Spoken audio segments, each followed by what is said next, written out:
ಪೂರ್ಣಪ್ರಜ್ಞಾ ಕಾಲೇಜಿಗೆ ಸಂಬಂಧಪಟ್ಟ ಇನ್ನೊಂದು ಸಂಗತಿಯನ್ನು ನಾನು ಇಲ್ಲಿ ನೆನಪು ಮಾಡಿಕೊಳ್ತೇನೆ. ಇತ್ತೀಚೆಗೆ ನಮ್ಮ ಗೆಳೆಯರೊಬ್ಬರು ಕಾಪು ಕಾಲೇಜಿನಲ್ಲಿ ಪ್ರಿನ್ಸಿಪಾಲ್ ಆಗಿ ನಿವೃತ್ತರಾದ ಡಾಕ್ಟರ್ ಅನಿಲ್ ಕುಮಾರ್ ಅವರು ಹಂಪಿ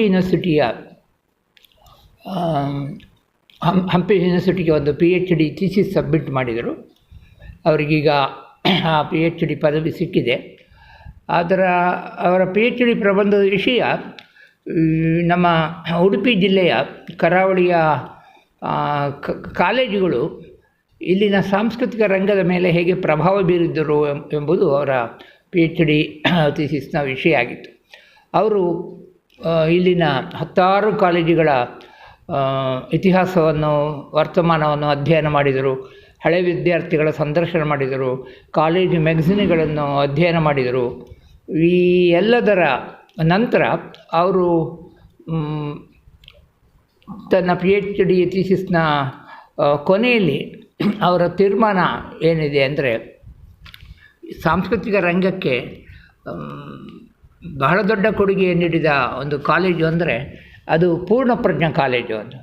ಪೂರ್ಣಪ್ರಜ್ಞಾ ಕಾಲೇಜಿನಲ್ಲಿ ಗೋಪಾಲಕೃಷ್ಣ ಅಡಿಗರಂಥ ಪ್ರಿನ್ಸಿಪಾಲ್ ಇದ್ದರು, ರಾಜಗೋಪಾಲ್ ಆಚಾರ್ಯರಂಥ ಸಂಗೀತ ವಿದ್ವಾಂಸರಿದ್ದರು.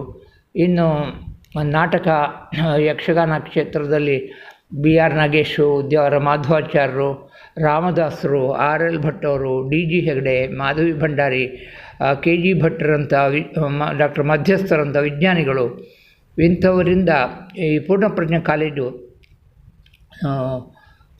10 ವಿದ್ಯಾರ್ಥಿಗಳನ್ನು ರಾಷ್ಟ್ರ ಮಟ್ಟದಲ್ಲಿ ಸಾಂಸ್ಕೃತಿಕ ರಂಗದಲ್ಲಿ ಅವರು ಬೆಳೆಯುವಂತೆ ಪ್ರೋತ್ಸಾಹವನ್ನು, ಪ್ರಚೋದನೆಯನ್ನು ನೀಡಿತು. RL ಭಟ್ರಿಗೆ ಮತ್ತೊಮ್ಮೆ ನನ್ನ ಅಭಿವಂದನೆಗಳನ್ನು ಸಲ್ಲಿಸ್ತಾ ನನ್ನ ಮಾತು ಮುಗಿಸ್ತೇನೆ. ನಮಸ್ಕಾರ.